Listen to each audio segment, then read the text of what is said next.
हिमाचल प्रदेशच्या उंच भागात काल सायंकाळी हलकी बर्फवृष्टी झाली। डिसेंबरचा पहिला आठवडा उलटून गेलाय तरी हिमाचलच्या पर्वत रांगांवरून बर्फ दिसत नव्हता। अशा परिस्थितीत हॉटेल चालक येथे येणाऱ्या पर्यटकांसाठी कृत्रिम बर्फवृष्टी करत होते।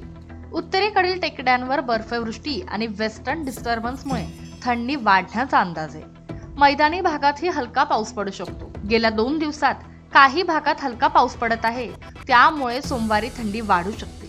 त्याचा प्रभाव पुढील 24 तासात म्हणजेच 10 डिसेंबर पासून मध्य प्रदेशात दिसून येईल। वेस्टर्न डिस्टर्बन्सच्या प्रभावामुळे राज्यात थंडीची लाट येण्याची शक्यता आहे। त्यामुळे भोपाळ, इंदूरसह संपूर्ण राज्यात पारा 2 ते 3 अंश सेल्सिअसने घसरण्याची शक्यता आहे। 10 डिसेंबर पासून दिल्लीच्या तापमानातही घट होणार आहे।